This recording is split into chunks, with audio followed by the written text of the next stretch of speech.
ನಮಸ್ಕಾರ ಆತ್ಮೀಯ ರೈತ ಬಾಂಧವರೇ. ನಾನು ಬಸವಂತಪ್ಪ, ನಿಮ್ಮ ಬಸವಂತಪ್ಪ, ಸ್ಫೂರ್ತಿ ಟ್ರೇಡರ್ಸ್ ತೊಗರ್ಸಿ, ಶಿಕಾರಿಪುರ ತಾಲೂಕು, ಶಿವಮೊಗ್ಗ ಜಿಲ್ಲೆ. ಇವತ್ತು ಒಂದು ವಿಷಯದ ಬಗ್ಗೆ, ಶುಂಠಿ ಬೆಳೆಯ ಬಗ್ಗೆ ಒಂದಿಷ್ಟು ಮಾಹಿತಿಗಳನ್ನು ಶೇರ್ ಮಾಡ್ತಾ ಇದ್ದೀವಿ.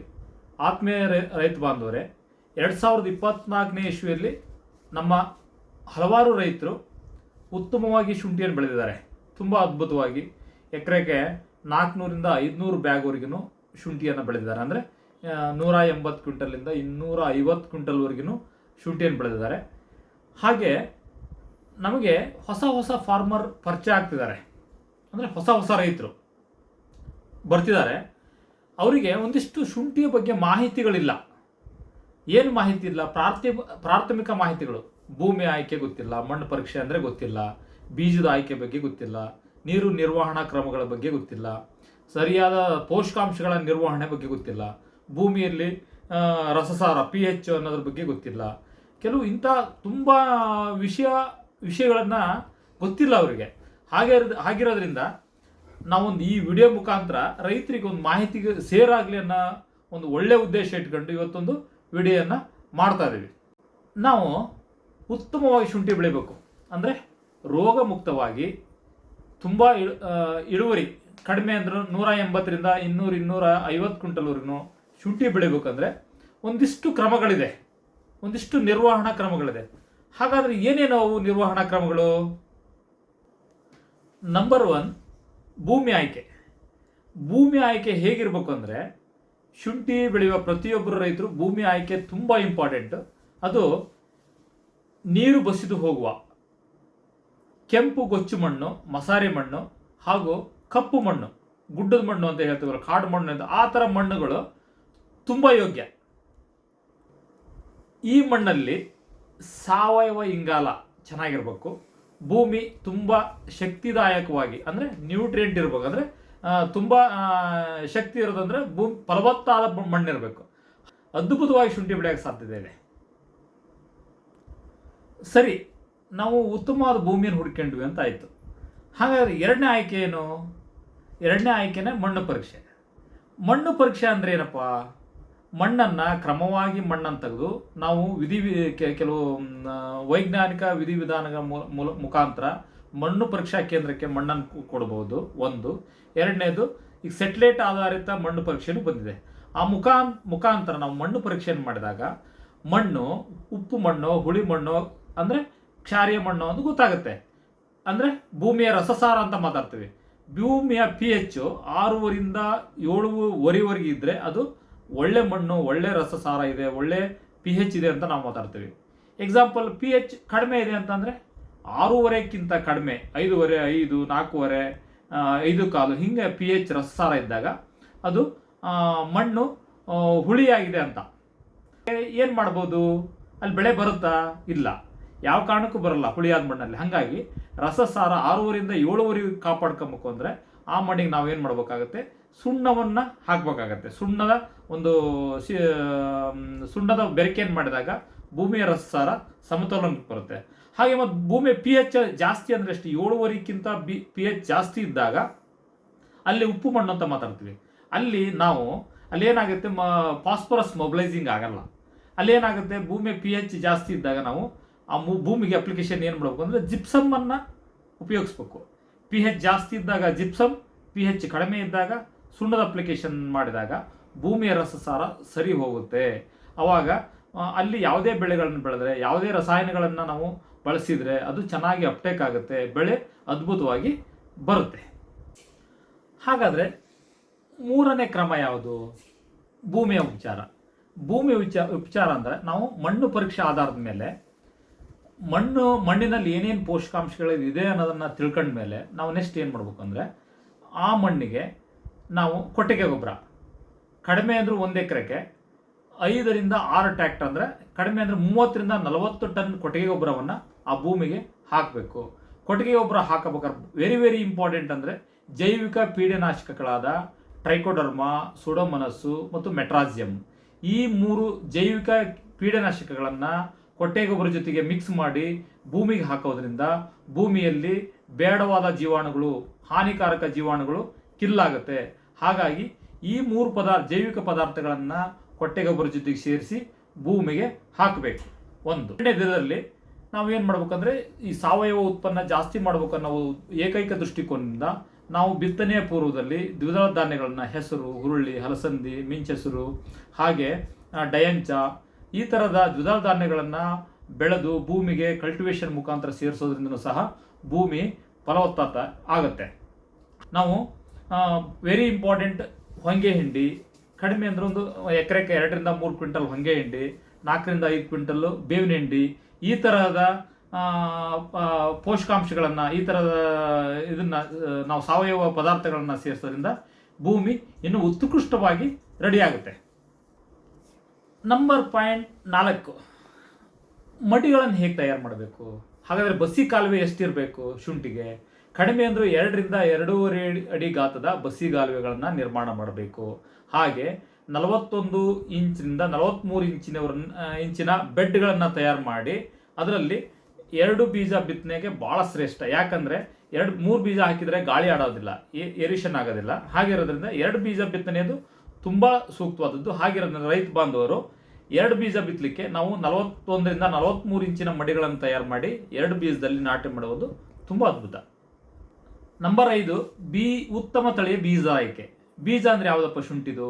ನಮ್ಮಲ್ಲಿ ಶಿವಮೊಗ್ಗ, ಹೊಸನಗರ, ಸಾಗರ, ತೀರ್ಥಹಳ್ಳಿ ಹಾಗೂ ಹಾವೇರಿ ಕೆಲವು ಜಿಲ್ಲೆಗಳು, ದಾವಣಗೆರೆ ಜಿಲ್ಲೆ ಕೆಲವು ಜಿಲ್ಲೆಯ ಕೆಲವು ಭಾಗಗಳಲ್ಲಿ ನಮ್ಮಲ್ಲಿ ಏನು ಮಾಡ್ತಾರಂದ್ರೆ ಉತ್ತಮ ತಳಿ ಯಾವುದು ಅಂತಂದರೆ ರಿಗೋಡಿ ಇದೆ. ರಿಗೋಡಿ ಎಕರೆಗೆ 400 ರಿಂದ 500, 550 ಬ್ಯಾಗ್ವರೆಗೂ ಶುಂಠಿ ಇಳುವರಿ ಬರುತ್ತೆ. ಹಾಗೆ ಅದು ಒಣ ಶುಂಠಿ ಬರಲ್ಲ, ಓನ್ಲಿ ಮಾರ್ಕೆಟಿಗೆ. ಹಾಗೆ ಒಣ ಶುಂಠಿ ತಯಾರಾಗಲಿಕ್ಕೆ ಹಿಮಾಚಲ ವೆರೈಟಿಯ ಶುಂಠಿ ಬೀಜವನ್ನು ನಾವು ಆಯ್ಕೆ ಮಾಡ್ಕೊಳ್ಳೋದು ಒಳ್ಳೆಯದು. ರಿಗೋಡಿ ಮತ್ತು ಹಿಮಾಚಲ ಇವೆರಡರಲ್ಲಿ ಯಾವುದಾದ್ರೂ ಓಕೆ, ಬಟ್ ರಿಗೋಡಿ ವೆರೈಟಿ ಏನೈತಿ ಅದು ಮಾರ್ಕೆಟಿಗೆ ಹೋಗುತ್ತೆ, ಅಂದರೆ ಹಸಿ ತಿನ್ಲಿಕ್ಕೆ ಹೋಗುತ್ತೆ.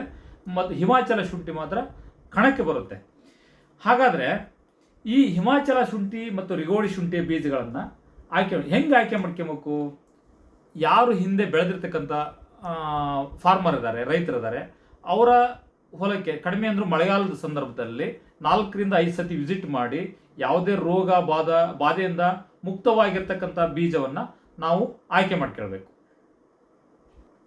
ಆ ಬೀಜದಲ್ಲಿ ಹೆಚ್ಚು ರಾಸಾಯನಿಕ ಬಳಸದೇ ಇರತಕ್ಕಂಥ ಹೆಚ್ಚು ಸಾವಯವ ಪದ್ಧತಿಯಲ್ಲಿ ಉತ್ಕೃಷ್ಟವಾಗಿ ಯಾರು ಬೆಳೆದಿರ್ತಾರೆ ಅದರಲ್ಲಿ ಇಮ್ಯುನಿಟಿ ಪವರ್ ಜಾಸ್ತಿ ಇರುತ್ತೆ, ಅಂದರೆ ರೋಗ ನಿರೋಧಕ ಶಕ್ತಿ ಜಾಸ್ತಿ ಇರುತ್ತೆ. ಅಂತಹ ಬೀಜಗಳನ್ನೇ ನಾವು ಆಯ್ಕೆ ಮಾಡ್ಕೊಳ್ಳೋದು ಸೂಕ್ತ. ಹಾಗಾದರೆ ನೆಕ್ಸ್ಟ್ ಪಾಯಿಂಟ್ 8, 1 ಎಕರೆಗೆ ಎಷ್ಟು ಬೀಜ ಬೇಕು ನೋಡಿ. 1 ಎಕರೆಗೆ ನನ್ನ ತೇರಿ ಪ್ರಕಾರ ಒಂದು ಎಕರೆಗೆ 600 ಮಡಿ ಬರುತ್ತೆ, 600 ಬೆಡ್ ಬರುತ್ತೆ. 600 ಬೆಡ್ ಅಂದರೆ ಒಂದು ಬೆಡ್ ನಾವು 18 ಅಡಿಯ ಬೆಡ್ಡನ್ನು ರೆಡಿ ಮಾಡಿದರೆ 2 ಬೀಜ ಹಾಕಿದರೆ 18 ಎಳ್ಳೆ 36 ಬೀಜ. 36 ಇಂಟು 80 ಗ್ರಾಮ್. 80 ಗ್ರಾಮ್ ಅಂದರೆ ಇದು 80 ಗ್ರಾಮ್ ತೂಕದ ಶುಂಠಿ, ಇದು 80 ಗ್ರಾಮ್ ಬರುತ್ತೆ. ಇದು 80 ಗ್ರಾಮ್ ತೂಕದ ಶುಂಠಿಯನ್ನು ಹಾಕಿದರೆ ನಿಮಗೆ ಅರೌಂಡು ಒಂದು 2.25 kg ಒಂದು ಬೆಡ್ಡಿಗೆ ಬೇಕಾದರೆ ನೀವು 600 ಬೆಡ್ಡಿಗೆ ಹೆಚ್ಚು ಕಡಿಮೆ 16 ಕ್ವಿಂಟಲ್ನಷ್ಟು ಬಿತ್ತನೆಯ ಬೀಜ ಬೇಕಾಗುತ್ತೆ. ಇದು 16 ಕ್ವಿಂಟಲ್ ವೆರಿ ವೆರಿ ಇಂಪಾರ್ಟೆಂಟ್. ಕೆಲವೊಂದಿಷ್ಟು ರೈತರು 1 ಎಕರೆಗೆ 8 ಕ್ವಿಂಟಲ್ 7 ಕ್ವಿಂಟಲ್ ಬಿತ್ತನೆ ಮಾಡ್ತಾರೆ. 8 ಕ್ವಿಂಟಲ್ ಬಿತ್ತನೆ ಮಾಡೋದು ಈ ಥರ ಬೀಜ ಇರುತ್ತೆ, 16 ಕ್ವಿಂಟಲ್ ಮಾಡೋರು ಈ ಥರ ಬೀಜ ಇರುತ್ತೆ. ಈ ಬೀಜದಲ್ಲಿ ಒಂದೇ ಸಸಿಯಾಗಿ ಒಂದೇ ಇಕ್ಕಲವಾಗಿ ಶುಂಠಿ ಬೆಳೆಯುತ್ತೆ. ಇದು ಎರಡು ಮರಿ ಬಂದು 2 ಮರಿ ಆಕಾರದಲ್ಲೇ ಶುಂಠಿ ಬೆಳೆಯೋದ್ರಿಂದ ಇದು 1 ಎಕರೆಗೆ ಎಲ್ಲ ಸೇಮ್ ರಸಗೊಬ್ಬರದಿಂದ ಹಿಡಿದು, ಸಿಂಪರಣೆಯಿಂದ ಹಿಡಿದು, ಕೊಟ್ಟಿಗೆ ಗೊಬ್ಬರದಿಂದ ಹಿಡಿದು, ಆಳಿನಿಂದ ಹಿಡಿದು ಎಲ್ಲ ಥರದ ವೆಚ್ಚಗಳು ಒಂದೇ ಇರುತ್ತೆ. ಬಟ್ ಬೀಜ ನೋಡ್ರಿ, ಬರೀ 5 ರಿಂದ 6 ರಿಂದ 7 ಕ್ವಿಂಟಲ್ ಬೀಜ ಹೆಚ್ಚಾಕೋದ್ರಿಂದ ಕಡಿಮೆ 100 ರಿಂದ 150 ಕ್ವಿಂಟಲ್, 100 ರಿಂದ 150 ಬ್ಯಾಗ್ ಶುಂಠಿ ಹೆಚ್ಚುವರಿ ಬರುತ್ತೆ. ನಾವು ಬರೀ ಬೀಜದಲ್ಲಿ ಒಂದು ವ್ಯತ್ಯಾಸ ಮಾಡ್ಕೊಂಡ್ರೆ ತುಂಬ ವ್ಯತ್ಯಾಸಗಳಾಗುತ್ತೆ. ದಯಮಾಡಿ ರೈತ ಬಾಂಧವರು ಈ ಥರ ಸಣ್ಣ ಬೀಜಗಳನ್ನು ಹಾಕ್ಬೇಡ್ರಿ, ಇದು ಇಳುವರಿ ಕಡಿಮೆ ಬರುತ್ತೆ. ಇದು ಹಿಂಗೆ ಹಾಕಿದರೆ 80 ರಿಂದ 100, 120 ಕ್ವಿಂಟಲ್ವರೆಗೆ ಬರುತ್ತೆ ಈ ಬೀಜದಲ್ಲಿ. ಈ ಬೀಜ ನೀವು ಹಾಕಿದ್ದ ಕರೆ ಆದರೆ ಯಾವುದೇ ಕಾರಣಕ್ಕೂ 150 ರಿಂದ 180, 200, 220, 250 ಕ್ವಿಂಟಲ್ವರೆಗೂ ನಾವು ಹೆಂಗೆ ಕೆಲಸ ಮಾಡ್ತೀವಿ ಅನ್ನೋದ್ರ ಮೇಲೆ ಶುಂಠಿಯನ್ನು ಬೆಳೆಯಬಹುದು. ಹಾಗಾದರೆ ಶುಂಠಿ ಬೀಜ ತೆಗೆಯುವ ಸಮಯ ಯಾವುದು? ಪ್ರಾಶಸ್ತ್ಯವಾದ ಸಮಯ ನೋಡಿ. ಶುಂಠಿ ನಾವು ಮಾರ್ಚ್ ಏಪ್ರಿಲ್ ಮೇ 3 ತಿಂಗಳಲ್ಲಿ ಬಿತ್ತನೆ ಮಾಡ್ತೀವಿ. ನಮಗೆ ಶುಂಠಿ ಬಿತ್ತನೆ ಕೀಳಬೇಕು ಅಂತಂದರೆ ನಾವು ಸರಿಯಾದ ಟೈಮ್ ಅಂದರೆ ಜನವರಿ 10ರಿಂದ ಫೆಬ್ರವರಿ 30ರವರೆಗೆ ಶುಂಠಿ ಬಿತ್ತನೆ ಬೀಜವನ್ನು ತೆಗಿಬೋದು. ಆ ಸಂದರ್ಭದಲ್ಲಿ ತೆಗೆದ್ರೆ ಬಿತ್ತನೆ ಬೀಜ ಚೆನ್ನಾಗಿ ಬಲ್ತು ಚೆನ್ನಾಗಿ ಇರುತ್ತೆ. ದಯಮಾಡಿ ಯಾವುದೇ ಬೀಜ ಆಯ್ಕೆ ಸಂದರ್ಭದಲ್ಲಿ ನೀವು ಯಾವುದೇ ಬೀಜವನ್ನು ತೆಗಿಬೇಕಾದ್ರೆ ಜನವರಿ 10ರಿಂದ ಫೆಬ್ರವರಿ 30ರೊಳಗೆ ಬೀಜ ತೆಗೆದ್ರೆ ಮಾತ್ರ ಅದು ಪ್ರಾಶಸ್ತ್ಯವಾಗಿರುತ್ತೆ. ಅದರ ನಂತರ ತೆಗೆದ್ರೆ ಏನಾಗುತ್ತೆ ಅಂದರೆ ಈ ಹವಾಮಾನ ಅಂದರೆ ಸೆಕೆ ಹವಾಮಾನ ಬಂದ ತಕ್ಷಣ ಏನಾಗುತ್ತೆ, ಮೊಳಕೆ ಬರುತ್ತೆ. ಮೊಳಕೆ ಬಂದ ಮೇಲೆ ಬೀಜ ತೆಗೆದ್ರೆ ಆ ಮೊಳಕೆ ಕಿತ್ತ ಮೇಲೆ ಆ ಒರಿಜಿನಲ್ ಬೀಜದ ಸ್ಟ್ರೆಂತ್ ಕಡಿಮೆ ಆಗಿ ನೆಕ್ಸ್ಟ್ ಬರೋ ಮರಿ ಸ್ಟ್ರೆಂತಿ ಬರಲ್ಲ. ಅದು ಇಳುವರಿ ಮೇಲೂ ತುಂಬ ಎಫೆಕ್ಟ್ ಆಗುತ್ತೆ. ಹಾಗಾಗಿ ಶುಂಠಿ ಬಿತ್ತನೆಗೆ ಬೀಜ ತೆಗೆಯೋದು ಪ್ರಾಶಸ್ತ್ಯ ಸಮಯ ಅಂದರೆ ಜನವರಿ 10ರಿಂದ ಫೆಬ್ರವರಿ 30ರವರೆಗೂ ಬೀಜ ತೆಗೆಯೋಕೆ ಯಾವುದೇ ತೊಂದರೆ ಇಲ್ಲ. ತೆಗೆದ ಶುಂಠಿಯ ಬೀಜವನ್ನು ಬೀಜೋಪಚಾರ, ಇದು 9ನೇ ಕ್ರಮ. ಬೀಜೋಪಚಾರ ಏನು ಮಾಡಬೇಕು? ಬೀಜೋಪಚಾರನ ನಾವು 80 ಗ್ರಾಮ್ನಂತೆ ಮುರಿದ ಬೀಜವನ್ನು ನಾವು ಈ ರಾಸಾಯನಿಕ ಮೂಲಕ ಬೀಜ ಮುರಿದ ಮರುದಿನವೇ ನಾವು ಏನು ಮಾಡ್ಬೋದು ಮಾಡಬೇಕು ಅಂದರೆ ನಾವು ರಾಸಾಯನಿಕ ಕ್ರಮಗಳ ಮೂಲಕ ನಾವು ಒಂದು ಫಂಗಿಸೈಡು, ಒಂದು ಇನ್ಸೆಕ್ಟಿಸೈಡು, ಒಂದು ಬ್ಯಾಕ್ಟೀರಿಯಾ ನಾಶಕ, ಅದ್ರ ಜೊತೆಗೆ ಒಂದು ಗಮ್ಮು, ಸ್ಟಿಕಾನ್, ಈ 4 ಕೆಮಿಕಲ್ಗಳನ್ನು ಹಾಕಿ ನಾವು ಬೀಜೋಪಚಾರ ಮಾಡೋದ್ರಿಂದ ಈ ಫಂಗಿಸೈಡ್ಸು, ಇನ್ಸೆಕ್ಟಿಸೈಡ್ಸ್ ಇದೆಲ್ಲ ಹಾಕೋದ್ರಿಂದ ಅಲ್ಲೇನೇ ಫಂಗಸ್ಸು, ಇನ್ಸೆಕ್ಟ್ಸು, ಮತ್ತೊಂದು ಏನೇ ಬ್ಯಾಕ್ಟೀರಿಯಾಗಳಿದ್ರು ಅದು ಕಿಲ್ ಆಗುತ್ತೆ. ಆ ಬೀಜ ಮುರಿದ ತಕ್ಷಣ ಅದನ್ನು ಬೀಜೋಪಚಾರ ಮಾಡೋದ್ರಿಂದ ಅದು ಬೀಜೋಪಚಾರ ಮಾಡಿ ಆ ಬೀಜವನ್ನು ನೆರಳಿನಲ್ಲಿ, ಬಿಸಿಲಲ್ಲಿ ಒಣಗಿಸ್ಬಾರ್ದು, ನೆರಳಲ್ಲಿ ತೆಗೆದು ಆರಿಸಿದರೆ ಆ ಬೀಜ ಚೆನ್ನಾಗಿ ರೆಡಿ ಆಗುತ್ತೆ. ಕೆಮಿಕಲ್ ಆಧಾರಿತ ಬೀಜೋಪಚಾರದ 1 ವಾರದ ನಂತರ ನಾವು ಜೀವಾಮೃತ ಕಾನ್ಸೆಪ್ಟಲ್ಲಿ ಈ ಕೆರಾನ್ ಕಂಪನಿಯ ಜರ್ಮಿಟಾನ್ ಅಂತ ಒಂದು ಬೀಜೋಪಚಾರಕ್ಕೆ ಜರ್ಮಿಟಾನ್ ಅಂತ ಬರುತ್ತೆ. ಮತ್ತು ನಾವು ಈಗ ಜೀವಾಮೃತ ಕಾನ್ಸೆಪ್ಟ್ ರೆಡಿ ಮಾಡ್ಕೊಂಡು ಬೆಲ್ಲ, ಸಗಣಿ ಮತ್ತು ಇದನ್ನೆಲ್ಲ ಹಾಕಿ ನಾವು ಬೀಜೋಪಚಾರ ಮಾಡೋದ್ರಿಂದ ಭೂಮಿಗೆ ಶುಂಠಿ ಬೀಜಕ್ಕೆ ತುಂಬ ಇಮ್ಯುನಿಟಿ ಬರುತ್ತೆ. ಅದ್ರ ಮೇಲೆ ಒಂದು ಲೇಯರ್ ಕ್ಲಿಯರ್ ಆಗುತ್ತೆ. ಅಲ್ಲಿ ಯಾವುದೇ ತರಹದ ಕ್ರಿಮಿಗಳು ಯಾವುದೇ ತರಹದ ಬಂದಲ್ಲಿ ಕೂರಲ್ಲ ಮತ್ತು ಬೀಜದ ಮೇಲೆ ಏನೂ ತೊಂದರೆ ಆಗಲ್ಲ. ಅದು ನಾವು ಟ್ರೀಟ್ಮೆಂಟನ್ನು ಈ ಬೀಜೋಪಚಾರ ಮಾಡೋದ್ರಿಂದ ಏನಾಗುತ್ತೆ ಅಂದರೆ ನಾವು ಜೀವಾಮೃತ ಕಾನ್ಸೆಪ್ಟಲ್ಲಿ ಮಾಡೋದ್ರಿಂದ ಬೀಜದಲ್ಲಿ ಚೆನ್ನಾಗಿ ಮೊಳಕೆ ಬರುತ್ತೆ. ಮೊಳಕೆ ಬಂದದ್ದು ಚೆನ್ನಾಗಿ ಬೆಳೆಯುತ್ತೆ. ಹಾಗಾಗಿ ನೀವು ಯಾವುದೇ ಕಾರಣಕ್ಕೂ ಬರೀ ರಾಸಾಯನಿಕ ಬೀಜೋಪಚಾರ ಮಾಡಿದ ನಂತರ ಒಂದು ಸಾವಯವ ಪದ್ಧತಿಯಲ್ಲಿ ಜೀವಾಮೃತ ಮುಖೇನ ಒಂದು ಬೀಜೋಪಚಾರ ಮಾಡೋದು ತುಂಬ ಶ್ರೇಷ್ಠ. ಸರಿ, ನೆಕ್ಸ್ಟ್ ಕ್ರಮ ಏನು?